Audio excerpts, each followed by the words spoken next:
Muy buenos días, Santiago González Varas Ibáñez. En cortos sobre libros largos quiero reseñar hoy una de mis obras, muy reciente, ha salido ahora en enero de 2026, un ensayo titulado La cultura de Hispanoamérica, publicado por la editorial Visor. Como digo, ha salido ahora en enero de 2026. Esto va a ser el inicio, creo, de varios vídeos sobre este libro, o al menos el presente, y me propongo en esta obra poner en valor las producciones musicales, pictóricas, sobre todo literarias, también filosóficas, que se han producido en Hispanoamérica, tanto en la época de los virreinatos como desde las independencias de estos países hasta la actualidad. Es un libro en el que el lector puede coger una enorme cultura y sobre todo referencias para disfrutar. Tengo que confesar que la primera inquietud que me llevó a escribir este libro fue el descubrimiento personal de las obras musicales de los virreinatos. Autores como, o compositores como Torrejón y Velasco, que vivió entre 1644 y 1728, o Sumaya, o Araujo y muchos otros, no los conocía y realmente esta música es impresionante, todo lo que hay aquí. Diríamos que es como la música que se hacía en la península, que tampoco es muy conocida y divulgada, pero aquí con otros tonos musicales a veces que dan una originalidad y un placer especial al oyente. Aparte de la música, como inquietud principal en el comienzo, es decir, mi propósito de dar a conocer esta música, también reseño las mejores obras literarias y también me he llevado un gran descubrimiento, a pesar de ser un lector y un melómano empedernido de toda mi vida. Sin embargo, hay muchas obras, sobre todo los virreinatos, que no conocía. Y aquí he ido reseñando todas las obras literarias de los virreinatos, pues en territorios como actualmente Argentina o actualmente Colombia, etcétera. Hay obras muy dulces, maravillosas, literarias, que merecen mayor conocimiento a nivel universal. Y también las obras pictóricas, incluso filosóficas. Bueno, todo esto creo que merece una mayor difusión. El lector, si lee este libro, va a coger una gran cultura, pero sobre todo va a tomar muchas referencias que le van a poder proporcionar un enorme placer, un placer estético en la lectura, en las audiciones. Incluso en la parte musical me he permitido puntuar como melómano las obras musicales. Y es que lo que quiero en este ensayo poner de manifiesto es que la cultura tiene que volver a ser un lugar para las personas aficionadas por la cultura, los estetas, los melómanos, una sociedad viva. Esto de la cultura, por desgracia, está hoy día tomado por especialistas y por personas con un perfil ideológico muy determinado que no están causando un gran beneficio al desarrollo de la cultura. Y sin perjuicio de que es una sociedad muy mejorable en lo cultural, como quiero poner de manifiesto en otro ensayo próximo, de la influencia de la soberanía pop en la producción de cultura artística, y sin perjuicio de otros factores que han llevado a un cierto declive, pero también apogeo en otros sentidos, esto sería otro tema, de lo cultural. Es cierto que, como estaba diciendo, están estos factores de que la cultura parece que está en manos de especialistas y no se puede hablar desde la perspectiva del interesado por la cultura, de la persona que realmente siente pasión por la cultura, desde el punto de vista del melómano, desde el punto de vista del lector apasionado y no tanto del especialista que pues nos cuenta cosas científicas a veces que no son del agrado del lector ni es lo que está buscando. Yo aquí estoy pensando en el público en general que tenga ya conocimientos y quiera profundizar en ellos, que quiera disfrutar, o personas como yo, por ejemplo, que conocíamos esto de una manera un poquito rudimentaria y que quieres con una sistemática saber cuáles son las mejores producciones literarias o musicales, y aquí las explico todas, pero también atraer a personas que estén en otro mundo no cultural y llevarlos hacia la cultura.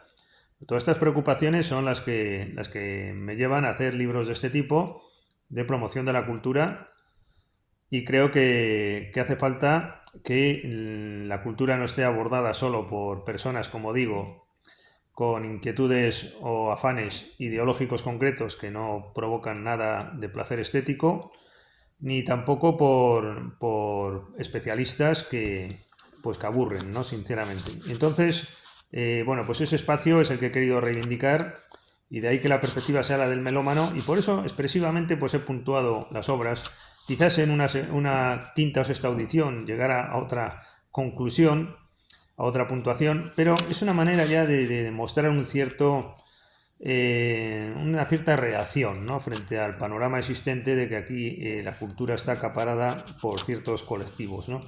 Y eso pues no está ocasionando no está provocando precisamente un progreso de lo cultural. Bueno, yendo a los contenidos del libro, en la primera parte lo he titulado Hitos culturales, y aquí en efecto voy a leer el título de los capítulos. El primero es La música en Hispanoamérica, periodo virreinal, y se cuenta aquí la necesidad de una mayor atención de lo que queda, que es mucho, lo español, elemento preponderante en los virreinatos en su música, junto a lo europeo general, porque iban también músicos de Flandes o sobre todo de Italia, etcétera, y también de lo indígena y de lo africano, que tiene también mucha importancia, y esto le da un carácter muy rico, muy especial, porque es una música española, pero con elementos indígenas y con elementos incluso africanos, también en lo literario, y esto pues le otorga a esta literatura de Hispanoamérica un carácter único, soberbio, espléndido,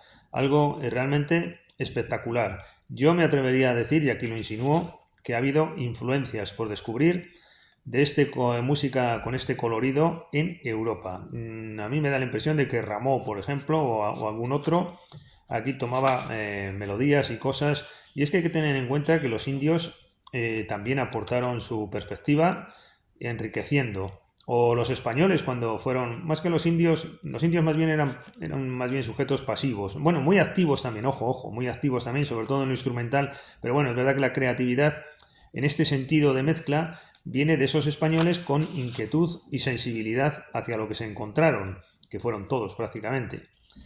La música de los indios se trata aquí, Hispanoamérica como realidad musical y estado de la cultura. La tesis principal de este libro es que el imperio se desarrolló con una ratio cultural. Habrá habido también inquietudes económicas, etcétera. Había que mantener a un funcionariado inmenso y había que hacer infraestructuras y todo eso, y hay una lógica económica, y guerras en Europa, no lo vamos a ocultar. Pero también hay que poner de manifiesto la impronta cultural de este imperio, de estos virreinatos, y que es enorme. Yo creo que en parte, como cuento aquí, porque España pues siguió los modos de Roma y de Grecia, que sobre todo en esa época, como tantos libros actuales ponen de manifiesto, España seguía, ¿no? España seguía un ideario renacentista, un ideario humanista, cultural, y yo creo que en cierto modo estaba desarrollando todo esto en Hispanoamérica, con lo que se encontró, aparte obviamente de la humanización que quiso hacer y de la introducción de la religión católica, ¿no?, que obsesivamente también se introdujo, y esto marca también lo musical, evidentemente. El capítulo segundo de esta primera parte es la música en Hispanoamérica en los siglos XIX y XX.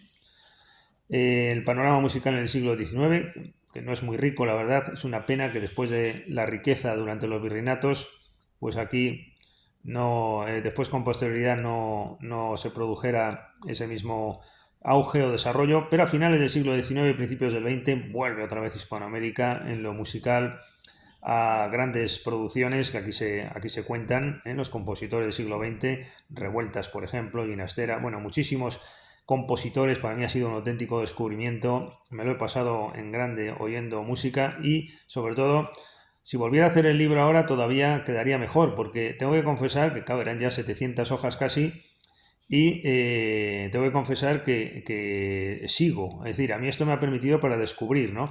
Y sigo pues con más músicos, más obras, y las he incorporado a mi repertorio musical, y me ha enriquecido profundamente este descubrimiento, y aquí cuento pues lo esencial en estas páginas, pero es que esto de la cultura en Hispanoamérica, Como digo, Hispanoamérica es sobre todo algo cultural.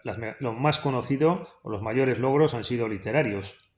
En China, en Japón, en Mozambique, se conoce a nuestros premios Nobel, ¿no? de Hispanoamérica. Sin embargo, yo que sepa, en otros ámbitos no han destacado tanto. Y esto pues es importante, cómo la ratio cultural se manifestó en los virreinatos. Yo creo que ante todo se desarrolló un estado de la cultura. La lógica capitalista no está presente, aquí hay una presencia estructural de lo religioso mayor y de lo cultural. La cultura y la religión para mí se aglutinan conjuntamente en el llamado estado de la cultura, que es lo que yo propugno y espero desarrollar en próximas producciones literarias o científicas. Bueno, y aquí también se habla de los hitos culturales literarios, el periodo virreinal, las primeras narrativas, obras como, igual algunos las conocen, pero otros muchos no, ¿no? Y yo esto lo recomiendo vivamente, por lo menos que se acuda a este libro y se lea las introducciones respectivas y de esa manera se aprecie por el lector o el potencial lector de estas obras si le interesan o no. Pero aquí cuento El carnero, el panegírico a la paciencia, personajes como Catalina de Erauso, los infortunios de Ramírez de Sigüenza y Góngora, Juana Inés de la Cruz, vale, sí, esto es quizás la única autora conocida. Esta habría sido premio Nobel en el siglo XX, si hubiera vivido en el siglo XX, es maravilloso, vamos, Juana Inés de la Cruz. Sor Juana Inés de la Cruz es algo fabuloso, fabuloso auténticamente, ¿no? Muy, muy llevada a la música, por cierto, por los compositores de su época. Ahí incluso describo en el libro un trío famoso entre el mejor compositor, el mejor escritor y el mejor poeta, todos en la misma época. Bueno, es auténticamente delicioso ver la cultura en los virreinatos. Pero también más autores, ¿no? Del Valle y Caviedes, La guerra física, Palafox y Mendoza, Pablo de Olavide, El lazarillo de los ciegos caminantes, de Concolocorvo, La portentosa vida de la muerte de Joaquín Bolaños, la Rusticatio mexicana, etcétera. También las crónicas. Las crónicas, bueno, lo dedico muchísima atención a todas las... hay cantidad de cronistas, claro, todas las crónicas de cómo se iba haciendo América. Bueno, es impresionante. Después la poesía, ya había hasta quejas de demasiados versificadores, lo llamaban versificadores, ¿no? En lo que es actualmente República Dominicana o estos países. Bueno, en poesía la araucana, los coloquios espirituales y sacramentales, el discurso en lore de la poesía, la miscelánea antártica, la miscelánea austral, la florida, el peregrino indiano, el purén indómito, el espejo de paciencia, la epístola a Abelardo, el San Ignacio de Loyola de Camargo, la sataniada, obras maravillosas, reseñadas todas aquí en un espacio breve para que el lector pueda ver si le encajan y pueda adquirirlas después. Además, hoy día que se pueden adquirir tan fácilmente en Iberlibro y todos estos, ¿no? Y Buscalibre y tantos medios que tenemos, ¿no? Y la librería que tenga uno de referencia. En teatro, el ambiente cultural general, el teatro fue importantísimo en esa época y se cuenta cómo se hacía y dónde se representaban las obras de teatro. Ruiz de Alarcón, por ejemplo, dedicamos obviamente mucha atención, muy seguido, por cierto, por los franceses de la época y época posterior. Yo creo que de aquí aprendieron muchos de ellos. El capítulo 4, literatura hispanoamericana tras la independencia. Claro, todo esto hay que conocerlo. Estas primeras novelas, primeras obras literarias en el siglo XIX, que son auténticas maravillas.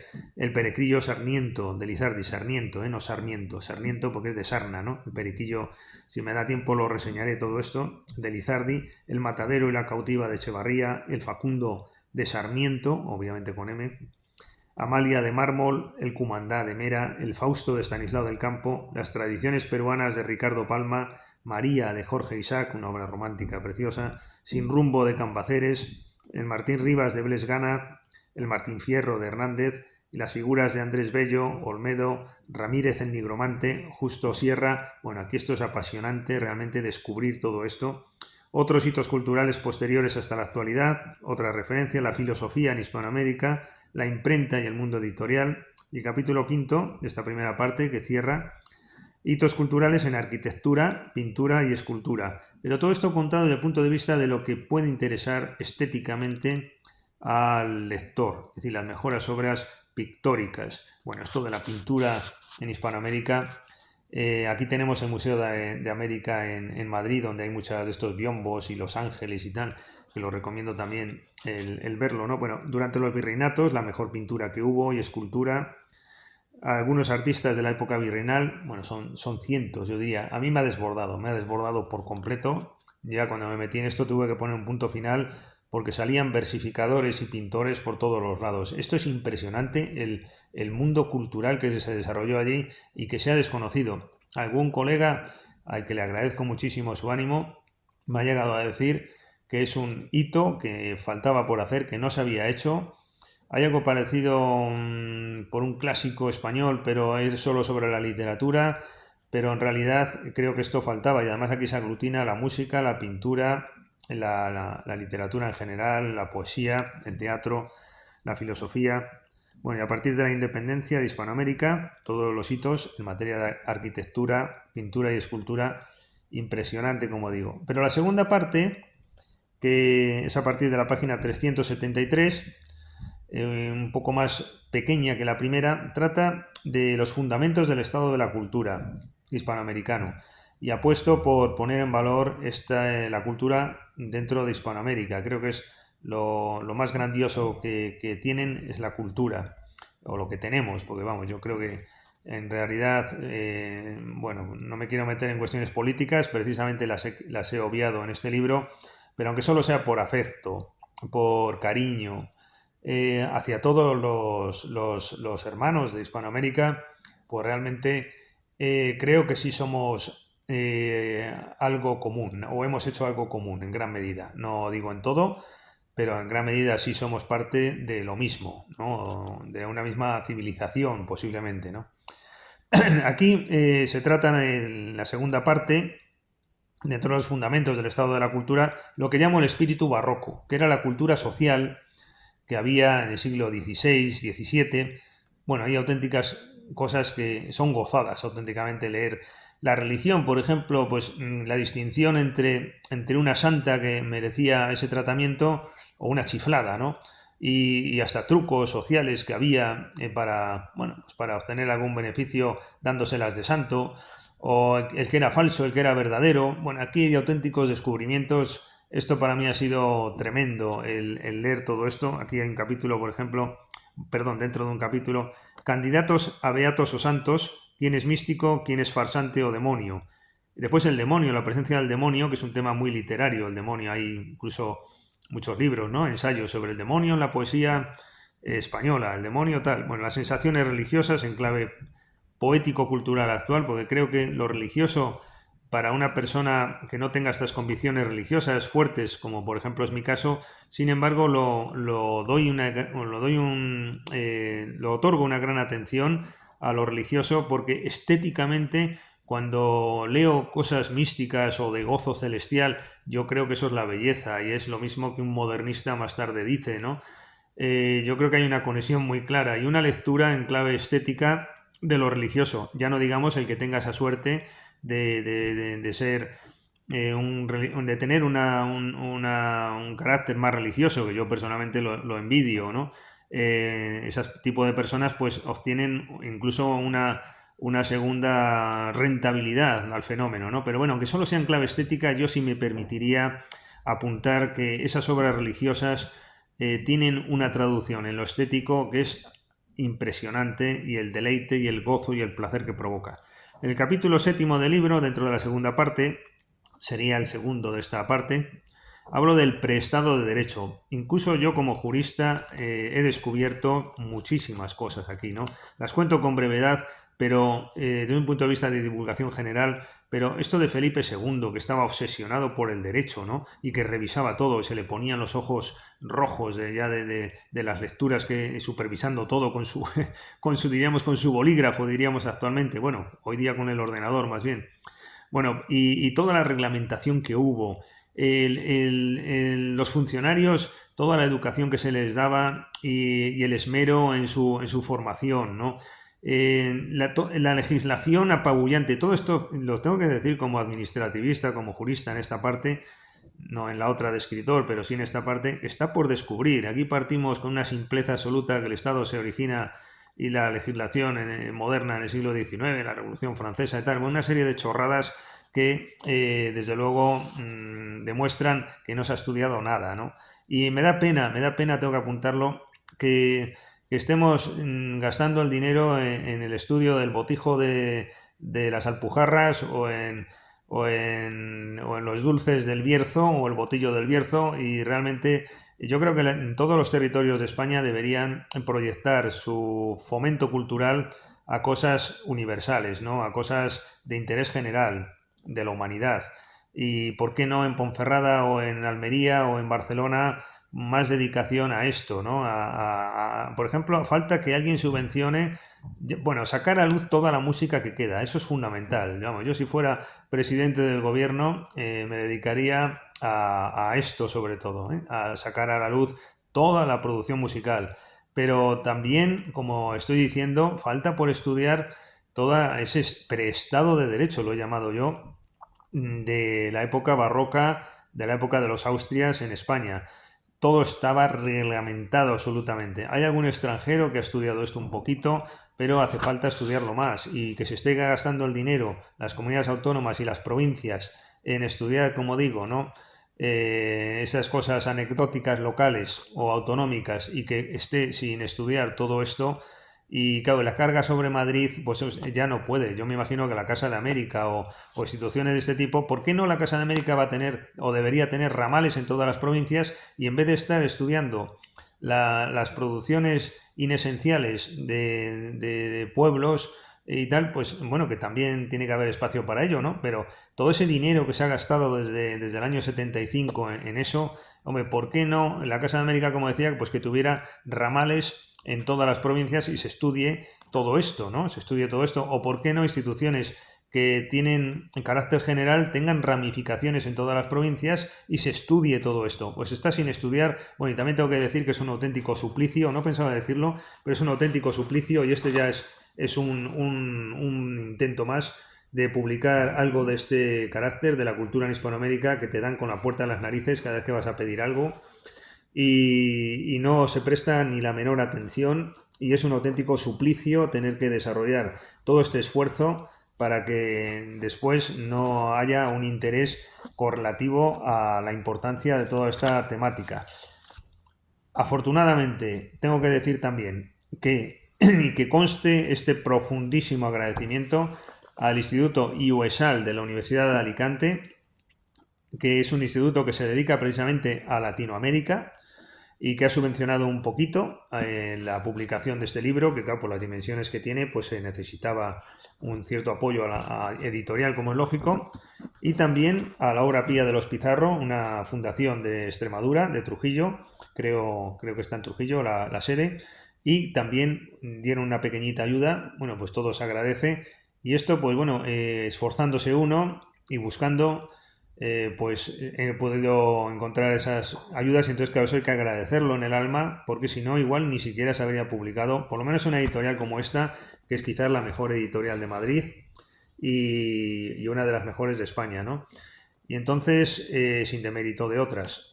Pero quiero decir que al margen de estas ayudas que tanto agradezco, esto es un auténtico sufrimiento. El realizar hoy día en España una obra de estas características, que no cuenta con el apoyo de nadie, y que, porque todo lo que se subvenciona pues va con unos programas, unas bases ridículas, y no llega realmente. Después ese dinero que se está gastando por los ministerios, etcétera, son todo subvenciones a libros ya hechos que se medio reforman, a obras científicas que no tienen el menor interés, y sin embargo libros como estos o no encajan en las bases, o este te manda paseo, o el otro después ni presta atención una vez publicado, y es una auténtica lástima. Y todo esto en parte viene porque este tipo de temáticas no están en el epicentro del nuevo Estado autonómico, y creo que de ahí vienen también parte de los males. Bueno, estaba aquí comentando esto no pensaba decirlo, pero igual después me arrepiento de haber sido un poquito vehemente, y pido disculpas en tal caso, ya por adelantado,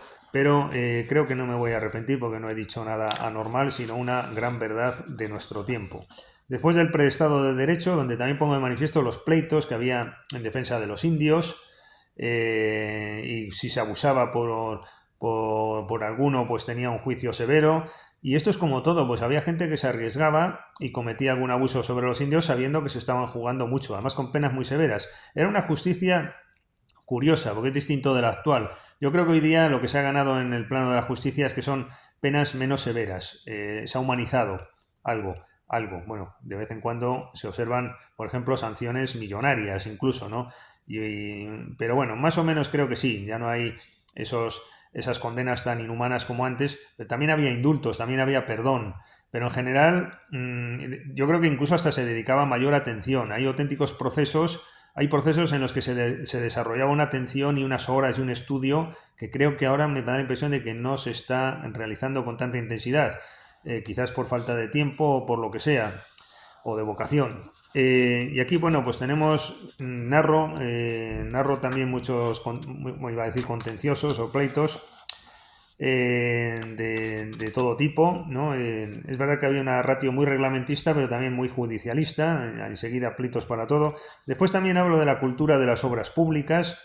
Hay especialistas que están destacando esto recientemente, la cantidad de acueductos, de infraestructuras, de puentes. Me da mucha pena que algún puente, alguna obra, alguna infraestructura se esté dejando caer en estos países y creo que deberían prestar un poco más de atención a su legado arquitectónico y evitar esos derribos y esas ruinas que se están produciendo. Pero las infraestructuras de la época fueron algo realmente impresionante lo que se hizo. Y esto conviene destacarlo, esa cultura de obras públicas, quizás en parte también por la herencia de Roma. Vuelvo a insistir en que yo creo que España en el subconsciente tenía mucho de cómo hizo Roma las cosas. El porqué del descubrimiento de América por parte de Castilla, cuento ahí ciertos antecedentes de interés, la ratio legal del indio para su protección, la oportunidad de un hombre nuevo y de una ciudad ideal.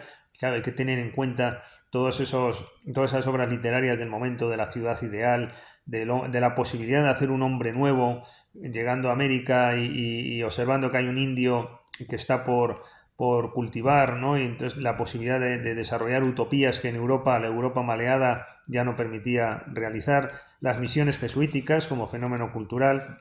El capítulo siguiente, el debate cultural identitario en Hispanoamérica, pues aquí ya vienen los catecismos independentistas, todo eso. Pero antes, la búsqueda de la identidad propia a través del cristianismo. Me resultó significativo cómo se busca en la Virgen de Guadalupe y en Santa Rosa, se buscaba la identidad, ¿no? Es decir, eran más católicos que los católicos, eran hasta más que los españoles, ¿no? Y ahí estaba un poco la identidad inicialmente. Bueno, después vienen los procesos de independencia, aquí se comentan todo cómo se hizo, etcétera. Los personajes de la hispanoamericanos, ¿no? de la independencia. Después va un poco por países, cuento la historia de México, la historia de Argentina, Paraguay, Uruguay. Hay sucesos muy trágicos en el actual Paraguay, por ejemplo, cosas realmente dolorosas, ¿no? De un punto de vista hispano, pero también mayor dolor causa pues la presencia de Estados Unidos, ¿no? Bueno, ¿por qué ese afán de arrebatar territorios hispanos por parte de Estados Unidos o su presencia en Puerto Rico, las invasiones que ha hecho? Si nos damos cuenta, Estados Unidos ha crecido siempre a costa de territorios hispanos, ¿no? Y es una lástima que se detuviera el proceso colonizador español o el proceso civilizador y religioso. En Alaska estábamos ya en la época de Carlos III compitiendo con Rusia y ahí habría habido un desenlace si para Rusia o para España, Alaska, pero con la independencia de Nueva España, ¿no? De México y todo esto, pues se perdió la relación con Filipinas, porque Filipinas era un territorio de México más que español, igual que Guinea era de Argentina. Y bueno, había toda una globalización, como han dicho algunos, y una universalización y una internacionalización y una conexión de Hispanoamérica con el mundo. México, por supuesto, hacía de puente entre Europa y Asia. Y bueno, todo esto, y después al final son reflexiones del estado de la cultura, ¿no? La cultura como reflejo del poder. Yo creo que la cultura al final termina siendo un reflejo de aquel que tiene poder, por eso actualmente el poder, como es popular, la cultura es popular o pop, pero en otras épocas no era así. La cultura artística en Hispanoamérica como reflejo de poderes, la creación de la obra de arte dominada por el gusto de quien la encarga, las fiestas como elemento cultural, el tema estudiado por científicos, pero que a mí me interesaba darle un carácter de divulgación, reflejando los poderes del momento y de paso la alusión a Don Quijote, que salía en todos los festejos y era muy interesante ver cómo se hacían las fiestas en Hispanoamérica como representación del poder del momento. La comunidad hispánica, en lo que ya insistí en un libro anterior, que se titulaba así La comunidad hispánica y su lengua, publicada en Aranzadi, fíjense, en una editorial donde tengo siempre mucho contacto y a la que agradezco siempre todo su apoyo en lo jurídico, pero ya desesperado ante el desinterés de todas las instituciones españolas por la comunidad hispánica y su lengua, pues al final lo publiqué en una editorial jurídica, ¿no? Aquí en esta ocasión pues he tenido suerte y parece que las cosas empiezan a cambiar y bueno, pues la verdad es que estoy muy contento de esta publicación en Visor. En poesía he tenido más suerte y en relato no tanto. Y bueno, pero las cosas están ahora en este plano pues cambiando mucho. La recapitulación del estado de la cultura hispanoamericano, aquí pongo de manifiesto porque Hispanoamérica fue sobre todo un espacio cultural basado en ratios de este tipo, ¿no? Bueno, pues de momento como introducción este primer vídeo, agradeciendo muchísimo su atención y poniendo en manifiesto pues, los contenidos principales de la obra. Hasta otra ocasión. Gracias.